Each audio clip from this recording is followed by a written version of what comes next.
But I'm going to end off with this, I think. When we talk about our freedoms, and Max mentioned this, the flip side of freedoms are our responsibility. Okay? And we are responsible people. We are thoughtful people. We're compassionate people. Canadians are held in high regard worldwide, not because of our governments, but because of us, because of you and I and all of us.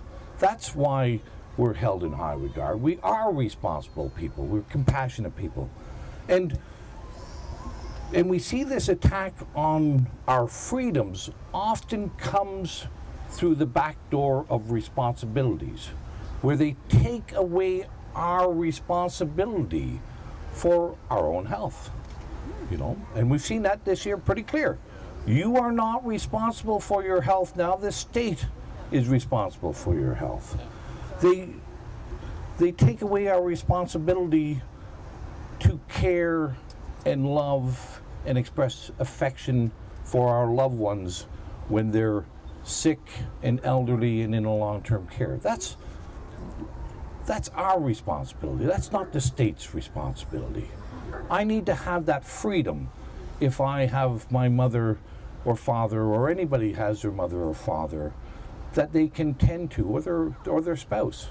And we look through, the education of our children. I've got grandchildren in school now.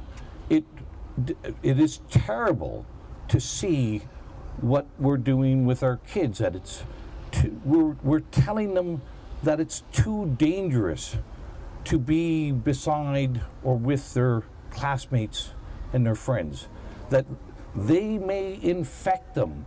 They may infect their mom and dad, and we're terrorizing our children. This is wrong. This is absolutely wrong. But they go after our freedoms by making us believe that government is more responsible than ourselves. I have faith, I have confidence, it will never waver, it will never shake, that here is where we find common sense, here is where we find responsibility. If you want to go somewhere where there's no common sense, that building right there. And Ottawa as well. If you want to find some place where there's no responsibility, that building right there. The responsibilities are found in our homes and in our families. But we know that Doug Ford, Justin Trudeau, and all parties are looking at COVID through the lens of re-election. They're looking at public opinion polls, etc. We have a job to do. And we can do it, and we will do it, because there is no losing this battle, in my view. We cannot and will not lose. We need to encourage our friends, our families, our neighbors, everyone, our workmates, to think about the consequences of what we're doing and take us back away from this dangerous path that we're on.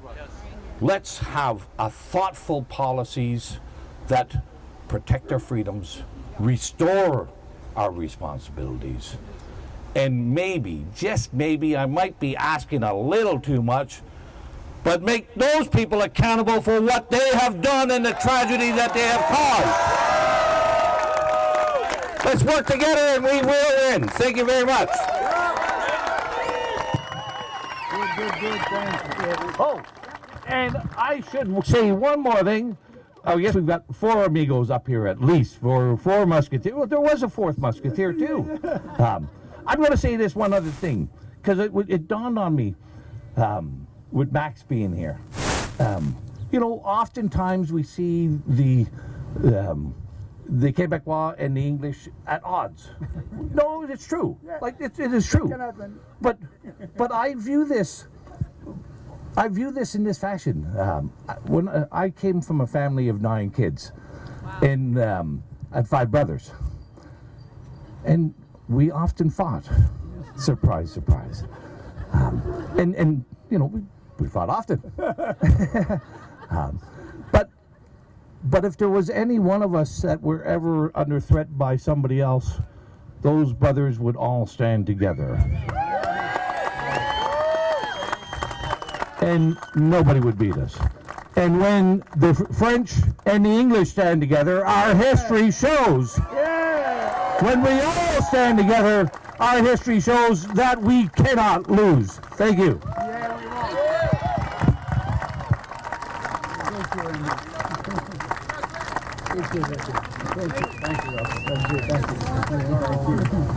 Watch the court.